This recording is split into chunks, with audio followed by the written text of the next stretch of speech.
Hey guys, it's a really big week for us this time. I don't know how many episodes we are in right now. We've been calling it as the Unnamed Cybersecurity Podcast. Well, we finally agreed on a name. It's now the Cyber Unfiltered Podcast, which pretty much describes what happens on these calls. We never know. We never know what's going to come out of the mouths of everyone here, but it is definitely cyber related and. Yeah, but like 70% of the unfiltered is coming from the upper right-hand quadrant of your screen right now. Well, in that I case, thought that, but I the didn't say Cyber. it. I was gonna say we should name it the Cyber Unhinged Podcast then, because Cyber Unhinged. we're really gonna go deep. There was a bunch of them out before we didn't pick that one. So anyway, one of the things that was mentioned at an event down in Nashville that I wanted to talk about today was stuff that was going on with bring your own installer threats. And it was like, what is bring your own installer? Well, there's been bring your own driver for a while, where they use drivers that were vulnerable to basically do bad things. Mm-hmm. But this is you're talking about S1, right? That's what you're referring to. Okay. Yeah, Sentinel-1. It's a cybersecurity program that's out there, and this vulnerability may not be limited to S1. And we're not saying that S1's done anything bad. This is just based on what we've seen online. But the vulnerability looked pretty interesting. So, what is it? Chris, you want to run through it, or? Yeah. Basically, if you did the upgrade process as a user, it would stop the service. And then if you killed the installer, no more S1. Sentinel-1 just wasn't running. And now you can do whatever you want because EDR isn't going to be able to detect it. Oh, that's super simple. Yeah. They just did a test kill on MSI exec, which is what's used to do it, to run MSIs to do the installers. And yeah, it would just terminate it. And the S1 services would be stopped, and then you'd have an unprotected endpoint. So now you can do whatever you want without any kind of repercussions. Now, to be fair, Sentinel-1 does have a fix for that. There's a setting that could have been turned on called local upgrade authorization, and it would have blocked that portion. But a lot of people didn't have that turned on. Right, but from a protection perspective, if people are using some of these tools that are doing application whitelisting, that's probably an application that would have been approved already because it would have been signed by Sentinel-1. Mm-hmm. Yep. And they were using an old version of Sentinel-1 to do it too, like one of the MSIs. So there must be some sort of reason why they were doing that. But yeah. Some universal kill? Yeah, just the way it worked. And because maybe S1 changed the way that happened in the future. But yeah, to your point, it's signed by Sentinel-1. Yeah. It's approved.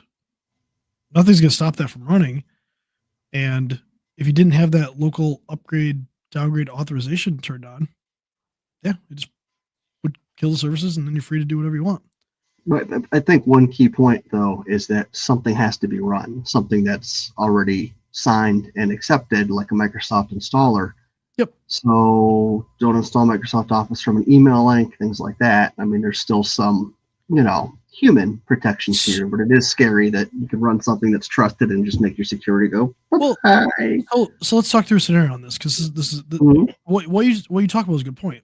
But you've seen all these calls that are happening to like organizations, right?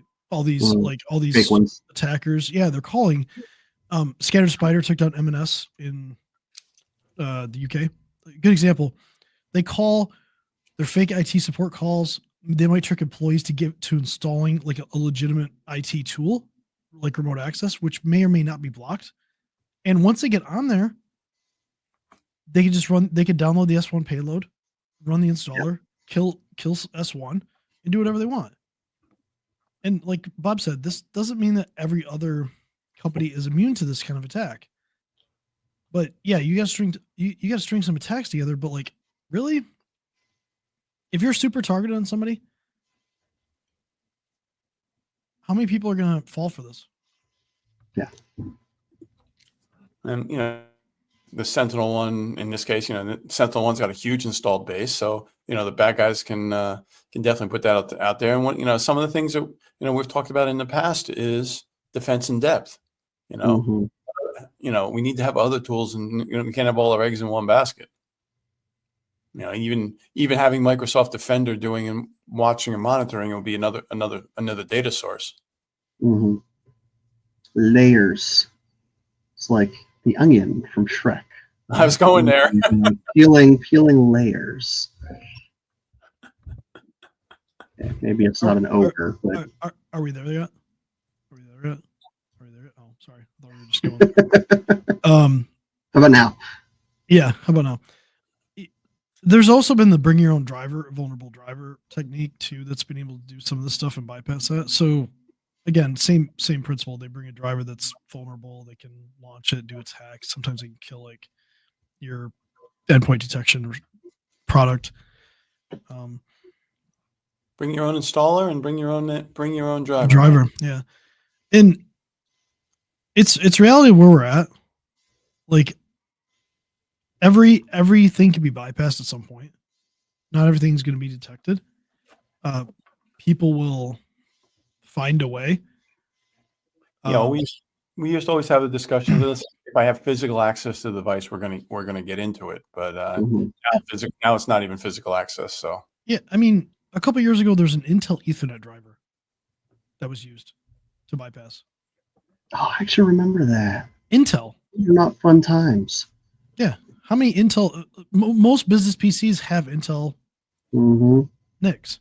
And you see an Intel trusted driver, you're like, okay. Yep. So, it's one of those things where it can happen. But what I'm seeing a lot more is just the calls, man, to like fake IT support calls. So what's the fix for that? Beyond organizational training of, hey, here's the support you should be responding to, and that from being spoofed. I mean, we come back to the people factor again. Yeah, I mean, one of the things you could kind of work on in an organization is to have a two-way verification process, right? Like when people call on our service desk, they get verified. Yeah. But there are tools out there where you can actually do the reverse.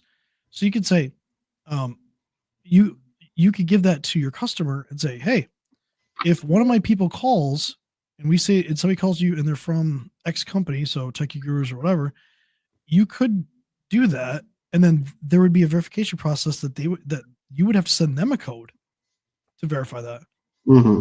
So, well, or at the bare minimum, have the client call back in. Oh yeah. Or you could have a passphrase, right? Somebody could have like a, maybe they have a PIN on their account, and you have to, as the technician, you have to tell them what the passphrase of the PIN is, and if it's not the same or what they what they think it's going to be, they just stop the call right there. There's a number of things that we can do to protect organizations. It's a little harder at the larger level, so you're going to want some tools to do that, but that's what we got to. It's like we need end user verification on our service desk, and we also need service desk or help desk or IT support verification at the end user level. Yep. And it's some kind of process that everyone knows is the documented process, and this is how it's done. And I'm just coming back to this crap takes planning. And we all know processes fail, so this will fail at some point, right? Somebody will violate a process. Layers, Chris, layers. We're just working on a little layer here. I know, but I had like I talked about this earlier. I had a customer that was attacked via that email bomb situation where they got 20 people got like, I don't know, something like 500 emails a piece or something one day, and then a week later they tried to call and get them to they called them directly on Teams because Teams was open to external contacts, and then they tried to get to them to install, I forgot what remote access tool it was, but they tried to get them to install it and give them access to the PC. And that was a larger customer of mine, and they were attacked by a pretty large threat actor, but didn't go anywhere. It was stopped. Great. But we're seeing all these other companies are still suffering from this. Yeah, absolutely. The key is like continually evaluate the risks in your business and make changes based off of that. So if you don't like a risk cake with layers, I'm just stuck on food and layers. Dude, are you hungry? Are you hungry? I now? am actually. I am. Now that you mention it, yes. I think you and the Sorry. kids are watching Shrek tonight. I mean, Actually, yeah, I might. are we going red? Are we going like a red velvet cake, or what kind of cake are we're talking? Because So what's got the most layers, or what's that Jello with like all the color layers, and like cream in between? Oh, I don't know. I'm not. It's a risk Jello mold. All right, I'm done. I've derailed us enough. If we keep going, it's gonna be risk Jello shots. Might need that after hearing this. Yeah. Oh boy. But let's talk about something a little more interesting. So again, assess the risk in your business and make changes. This is a journey. There's going to be twists and there's going to be turns in this, and you're going to just have to address it. But there's a really cool story from the Department of Justice where they shut down something called Biden Cash. Now, I didn't get any Biden Cash. I don't know anybody else. And this is a marketplace. This is a marketplace that was on the dark web, and they were trading credit card information, personally identifiable information, and in 3 years, they did about $17 million in revenue from what they're looking at from the cryptocurrency operations. Okay. That was they had 117,000 customers, and it was like 15 million payment cards and personally identifiable information. A little bit of data. The DOJ and the FBI shut down 145 websites. Like, between dark web and clear web. Clear web is what we normally browse in like Chrome or Edge or Firefox. Dark web, obviously, you got to use Tor to get to it, but like 145 they seized.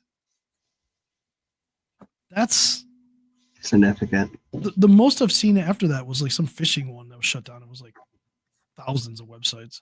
They just spin them up and they buy them and whatnot. But this does give me warm fuzzies when they shut stuff down, though. Might take a while. Oh yeah, but just the amount of people that this affected, kind of crazy. Like, and there's one other thing that we should probably talk about. Do you remember when AT&T had their database stolen from Snowflake? Oh yes. Yeah. Yeah. Well, apparently all those social security numbers were decrypted. Oh, so it was just names, addresses, and phone numbers. So now they have everything. That's fun. Yeah. So they were encrypted. It was 86 million, and allegedly they were encrypted, but apparently somebody was able to decrypt them and post them on a dark web marketplace.